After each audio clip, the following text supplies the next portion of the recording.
నేను ఒక మాట మొన్న చెప్పాను, ఉత్తరాంధ్ర నుంచి వలసలు కాదు, ఉత్తరాంధ్రకే వలసలు రావాలి. దేశంలో ఏ సిటీకి పోయినా అక్కడ శ్రీకాకుళం కాలనీ తప్పనిసరిగా ఉంటుంది. నేను అందుకే ఇక్కడుండే రామ్మోహన్ నాయుడు, నాకు ఇప్పుడు కూడా జ్ఞాపకం, ఎర్రమనాయుడు గారు ఎంత సమర్థవంతంగా పనిచేసి మీ గుండెల్లో నిలిచారు.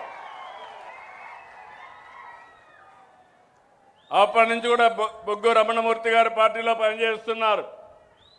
ఇంకో పక్క ఇక్కడే రవికుమార్ కూడా బాగా మాట్లాడతాడు, ఆముదాల వలస ఎమ్మెల్యే గారు కూడా. అదే మరి ఇక్కడ అచ్చెన్నాయుడు ఇంకా అనర్గళంగా మాట్లాడతాడు. అందరూ బెస్ట్ టీం ఉంది, కానీ జిల్లా అభివృద్ధి వెనకానుంది. దానికి వాళ్లే కదా కారణం, మీరు కూడా కారణం. ఈ జిల్లాలో ఎక్కువ ఉద్యమాలు చేస్తారు కానీ అభివృద్ధికి మాత్రం ముందుకు రారు. ఈరోజు నా బాధ, నా ఆవేదన మీరు అర్థం చేసుకోవాలి. నేను ఒక సంకల్పం చేశాను, ఉత్తరాంధ్ర నుంచి వలసలు కాదు, ఉత్తరాంధ్రకు వలసలు రావాలనేది నా సంకల్పం. అయితే ఇప్పటికే ఉత్తరాంధ్రకి అనేక ప్రాజెక్టులు ఇచ్చాం. పోర్ట్లు, ఎయిర్పోర్ట్లు, ఐటీ కంపెనీలు, డేటా సెంటర్లు. ఉత్తరాంధ్ర దశ మారుతుంది. సాగునీటి ప్రాజెక్టులకు శ్రీకారం చుట్టాం. నిన్నే మళ్ళీ 1,00,000 కోట్లతో మొన్న గూగుల్ వస్తే నిన్న రిలయన్స్ వచ్చే పరిస్థితికి వచ్చారు.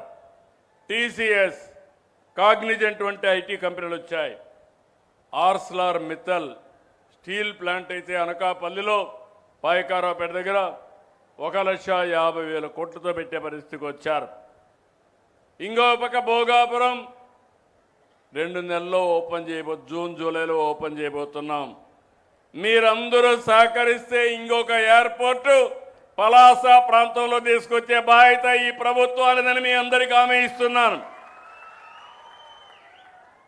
ఇంకొక పక్క మూలపేట పోర్టు పూర్తయితే జిల్లాకే కాదు ఉత్తరాంధ్రకే ఒక అడ్వాంటేజ్ వస్తుంది.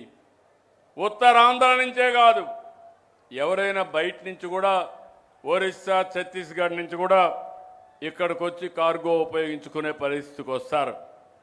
అయితే ఇక్కడ మీరు నాకు ఒక్కోసారి అనుమానం, ఈ జిల్లాకు ఏమీ తక్కువ లేవు. రాష్ట్రంలో ఎక్కువ నేషనల్ హైవే ఉండే జిల్లా శ్రీకాకుళం జిల్లా. రాష్ట్రంలో ఎక్కువ సముద్ర తీరం ఉండే జిల్లా శ్రీకాకుళం జిల్లా. నీళ్లుండే జిల్లా శ్రీకాకుళం జిల్లా. తెలివైన ప్రజలుండే జిల్లా శ్రీకాకుళం జిల్లా. కానీ అభివృద్ధిలో మాత్రం వెనకానున్నాం. వై? Question mark. నేను మిమ్మల్ని కూడా ఓసారి ఏదైనా కానీ ఇద్దరినప్పుడు షాక్ కూడా ఇవ్వాలి, షేక్ చేయాలి. ఆ షేక్ చేయడానికే నేను ఇక్కడికి వచ్చా. అభివృద్ధిలో వెనకానున్నారు. ఇది ఏ మాత్రం ఆమోదయోగ్యం కాదు.